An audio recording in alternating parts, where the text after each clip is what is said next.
The Schwab Foundation for Social Entrepreneurship has announced the appointment of Dr. Ernest Darkoh. He's the founding member of the BroadReach Group. He joins us on our social newscast today to talk about the appointment and the role that social innovation and social entrepreneurship can play. You're listening to our social newscast with me, Sam Marshall. Doctor, talk to me about this appointment to the Schwab Foundation board. You understand social entrepreneurship. You've played in this space, completely get it. But why is this announcement so important? Well, I think obviously for myself personally, it's one of the most distinctive and biggest honors of my life to be invited to join such an esteemed group. As I was a social entrepreneur before the term social entrepreneur came about, and my business partner, Dr. John Sargent, and myself, when we set up our company BroadReach to really focus on how to improve the health and well-being of populations around the world, we just, felt that things need to be done in a better way, and we were going to set up a company to do that. We didn't really have a label at that particular time as social entrepreneurs, but what we found interesting was that people really didn't understand what we're trying to do, because they were saying, well, you're doing work that's normally done by non-for-profits, but you're a for-profit company. How is that?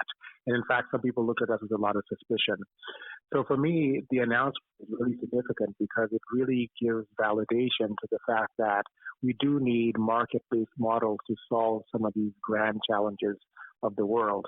And that what we were doing, we weren't that crazy by thinking that trying to find truly sustainable ways of dealing with these problems is the way forward. So for us, the announcement was a great validation of, I think, a lifelong mission we've had of trying to basically prove that some of these big social problems can be solved in a different way with an improved model. When you talk about the word mission, it gives a sense to me of a before and an after. And even though we're on our way still to the after, there is a world before social entrepreneurship and social innovation. We're now in this journey where experts, leaders like yourself, you're having policy conversations, you're engaging governments, you are speaking to world leaders.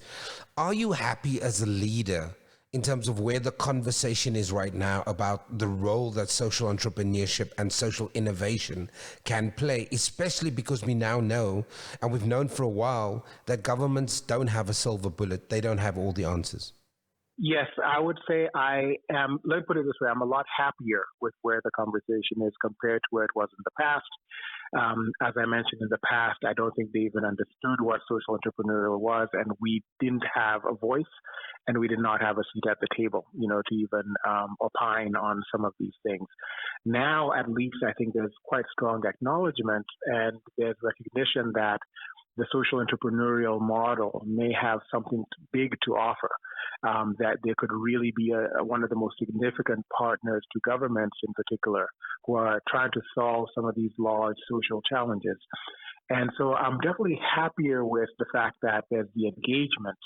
I say the part where I think still requires a lot of work is for governments to actually engage substantially with social entrepreneurs and form substantial partnerships on a going forward basis so that we can actually bring some of these models to scale where, they would actually deliver on the promise of what they can do.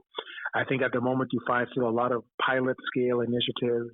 Often social entrepreneurs struggle to get paid, struggle to find funding to actually scale up to the level of the problem they're trying to address. And therefore we don't have enough examples where we've been able to truly scale up the solution so that it matches the size of the problem. And I think that scale up will definitely have to involve government engaging much more substantially with social entrepreneurs who have the right solutions. To put you in the hot seat quickly, Doctor, when will that happen? Yes, sir. Because we know that presidents, they're surrounded by experts. Someone like yourself with more than 25 years of experience and now sitting on the almost sister organization to the World Economic Forum, when do we get governments to really understand social innovation, social entrepreneurship, and that in many ways, you need to create an arm within government to speak to those issues? Well, I think we're seeing some of it happen already. And I think it's kind of human nature, right? Is this, people tend to wait for somebody else to try it first, and then there has to be the courageous one who stands up and says, I am going to do things in a radically different way than we did before. And I think we're seeing some examples of that emerge on the continent. I think the most notable case being Rwanda, for example. And very clearly in Rwanda, President Kagame has engaged very heavily with social entrepreneurs, invited them in, given them tax breaks, given them real contracts, long-term contracts to do work. And we're seeing the kind of interesting innovations that basically are being led now out of Rwanda. You have companies in Silicon Valley who are deciding to set up in Rwanda rather than in California because it's more advantageous for them to actually set up and grow their companies out of Rwanda. They've created that favorable of an environment, and we can see how this is affecting and improving the lives of Rwanda and some of these solutions which have been given, I'd say oxygen and the oxygen they need to ignite properly and actually show the results. So I think we're seeing some of these examples, and based on my knowledge of human nature, you have to have some examples of success, and then other people tend to then follow and adopt and say, well, they did it there. They're doing really well. Then I am more trustful now of bringing in these models into my country and truly giving them the support they need. But yeah, I think you make a really good point, the fact that breaking out of the current equilibrium is often, it takes a lot of energy and effort for people to break out of where they are and truly accept bringing in something new. Just to your point about successful examples, there are pretty amazing examples of how this model has worked in countries. You've just mentioned Rwanda, but also I want to cast your eyes to your own work that you've done during the COVID pandemic in places like KZN and in Mpumalanga. Yes. That also is a success story. What I'm asking is, do you think the social entrepreneurship model works better in emerging economies or in emerging countries or developing countries where you have an openness and a willingness to experiment a little bit more than in developed countries? That's a really interesting question and very insightful. It's both, actually, I'd say. So in developing countries, as they call them, I actually don't like that term. But nobody does. Let's just use it for now. But I'd say, I'd call them by the emerging economies.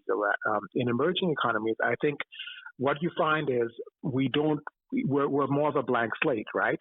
Because often we have the opportunity to leapfrog, as they call it, right? So more developed countries had, for example, certain infrastructure in place. We didn't have that infrastructure in many cases in our country, so we don't have to go through the step of first establishing the old legacy infrastructure before jumping, for example, to things like cloud-based technologies. So we can jump straight to cloud-based technologies. We don't have to go dig copper wire and put it everywhere across our country in order to basically benefit from the current new technology. So in that sense, definitely yes. I think emerging markets are fertile ground to come in and do new things, innovative things, frankly, crazy and wild things sometimes that will really change the game and be allowed the space to do it. That said, what we're seeing is a very interesting phenomenon because in our environment, we're operating with often very, very low resources, right? So we have to create really efficient models that are really robust, that work in a low resource environment. And what I think we're beginning to see is the models we're developing in this environment are becoming of high interest in the more developed countries who often have very expensive models. And they're now very interested in looking at what we're doing in places like KZN and Mpumalanga and saying, wait, you've accomplished that with such low resources in this particular environment. Why are we doing it so much more expensively here? In our countries, can we start to adopt some of these technologies and methodologies to actually improve on the way we're doing things and make them more cost effective? So I think the interesting thing is, I would say this is an area where Africa has an opportunity to lead. We don't have to be a follower when it comes to fourth industrial revolution technology. We have the brains, we have the know-how, we have proven examples of basically what can be world-leading types of technologies that we are generating ourselves, and we can basically be leaders in this if we play this right? And I also feel very strongly that this is also the best opportunity we have of providing employment to our millions and millions of young people on the continent.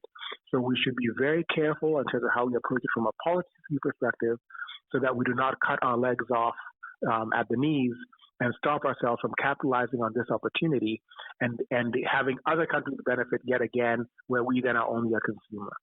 So I really feel it's critical that we stop, take stock of what is possible here, and make sure that we reap the benefits of this fourth industrial revolution, because it's a young people's game. They're the ones who have the brains for this and the wherewithal and the ability. And it would be sad if policy-wise we put in place policies that basically do not allow us as a continent to benefit economically and socially from all of this technology and innovation. And my follow-up question to that, Doctor, is actually something that you've said. When you share this insight about how we need to approach this and some of the things we need to keep top of mind comes to policy, who plays in this space and how we lead, this is what you said. You said social entrepreneurs have solutions to many of the grand challenges the world is facing today, and I'm committed to amplifying and scaling up these models. The well-being of billions of people depends on us getting this right, and failure is not an option. That for me is such a loaded statement, because you're saying the well-being of billions of people depends on us getting this right, and failure is not an option. And this is the point about where I think leadership plays a key role. In our continent, we are very, very leader dependent in general, if I'm to generalize, right? The stance taken by a particular leader, the orientation taken by a particular leader usually sets the tone for an entire country. And we can have, leadership that is either disengaged and doesn't really engage with the fourth industrial revolution, and in a concerted way try to figure out how we capitalize on this to provide jobs for our people, but more importantly, to improve the lives of our communities and individuals who live within those. You could also have, leaders who, in essence, reject technology, right? Reject science, and kind of push back on some of these things. In which case, we lose out again for sure, right? Or we can have leaders who decide we are really going to engage with this. This is my ticket, to addressing the poverty in my country. This is my ticket to addressing health issues. This is my ticket to addressing the current COVID crisis in my country. Here are people who have proven solutions that are cost effective. Why are you not buying them? Why are you not engaging with those people? Right? And that is something I think we have to start asking some really hard questions about, as to why would you have these solutions there and you are not engaging? Why? What's the excuse for not engaging? Right? What's the excuse for continuing to do things the same way and get bad outcomes, which is the definition of insanity? Why are you continuing to do that when potentially people have these solutions in place? And the answer cannot just be because I'm trapped in familiarity. It cannot. That just is not an acceptable answer when lives depend on it. People are dying, livelihoods and actual lives are dependent on this. So to me, this is the crux of the matter, that if these are solutions that are, really poised. We're talking about removing plastics from the ocean, providing sanitation to 2 billion people who don't have toilets. Being able to address epidemics like HIV, TB, etc., using data analytics and decision support, artificial intelligence, right? These are things that we have solutions in place, right?